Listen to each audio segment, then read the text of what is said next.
It's that time of the year again, a time for peace, joy, love, reflection, and multiple counts of murder. We're taking a quick peek at Long Live Santa.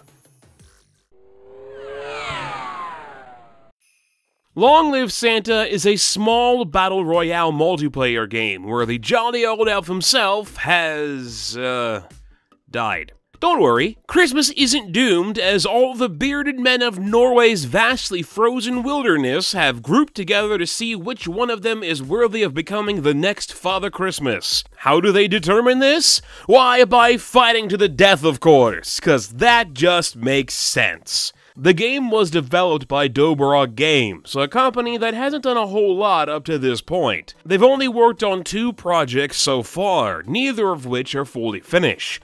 Clone Drone in the Danger Zone has been in Steam's Early Access program since March 2017, and their other project, Superhuman Tactics, seems to have been put on hiatus and hopefully isn't fully cancelled. It's not bad for what it is. The multiplayer battle royale kind of game has taken off recently with the likes of PlayerUnknown's Battlegrounds as well as Fortnite.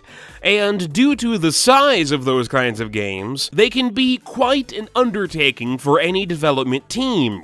Long Live Santa itself subverts these issues by condensing the overall ideas of scrounging for weapons and trying not to die.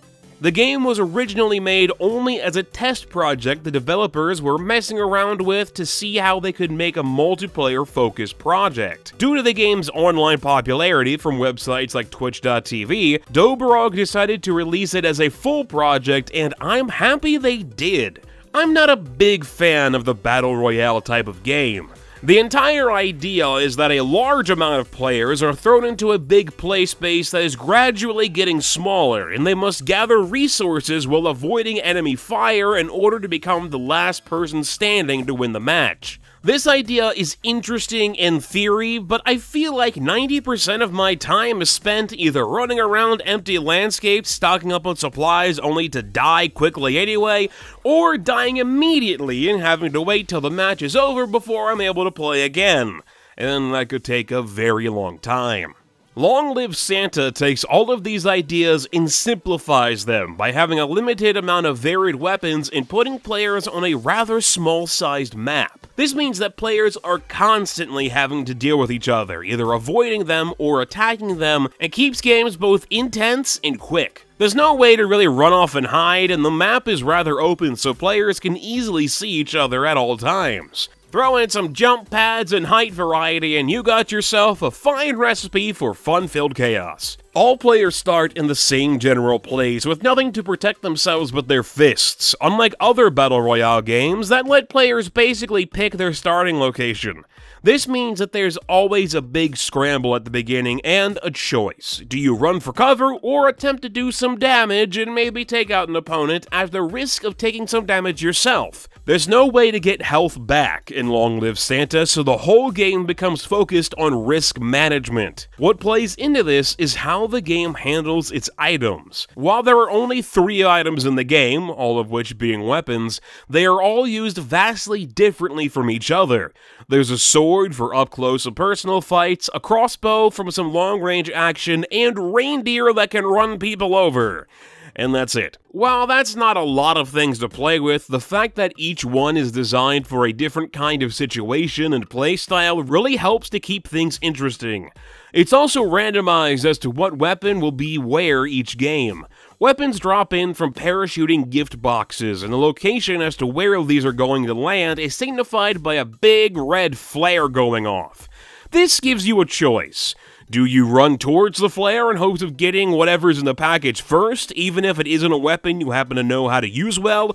Or do you let everyone else fight over it and stay on the outskirts hoping to pick up any packages that may land unnoticed? Weapons can be swapped out at any time when you find one, so players aren't stuck with one if they don't like it or situations change. The choice of weapons, how they show up, and the randomization, plus the small space players have to move around in, really takes all of the fun parts of the Battle Royale type of game and puts them front and center. Rounds are both quick and frantic, but not so frantic as to not allow for planning and strategy, and I've both seen and partaken in some tense one-on-one fights throughout my time with the game. game. The mechanics also lend themselves well to both high and low player counts, with anywhere from 6 players to the max of 20 players still having to deal with the same situations. The only thing that really hurts Long Live Santa is its small scope. I understand the game was designed as a test project and nothing serious, but I feel like this idea could really do with the addition of more weapons and more than just one level to play on. A game like PlayerUnknown's Battlegrounds may have had only one map for a long time before getting a second one, but the map in that game was massive. The scale of the level in Long Live Santa does keep the game interesting by keeping players near each other, but it does get kind of tiring to play the same space over and over and over and over and over again. If the developers decide to keep developing this project or make something similar in the future, I really hope they go all out with more stuff. Overall, Long Live Santa is a really fun game despite how basic of a project it is. The game isn't perfect, as it does have some latency issues which are really annoying in a game where when players die, they are dead until the next round. There also seems to be a weird delay on the basic punch attack that makes it rather unreliable for constantly hitting anything, as well as the fact that it doesn't do a great job of letting you know when you take damage nor where you took that damage from, so sometimes you can just kinda die without really knowing why. Despite these problems, besides latency of course, it really doesn't hurt the game overall. Long Live Santa is available on Steam for free, and for what it is, it's a great time. It's definitely my personal favorite of any game using the Battle Royale or Last Man Standing idea, and I would easily recommend anyone to give it a try this holiday season, or anytime for that matter. I mean, it's free, just get 3 or 4 people together and have yourself a grand old time! Thanks for watching. Please let me know what you think about the game or this video in the comment section. I'm MegapieMan, and I'll talk to you guys later.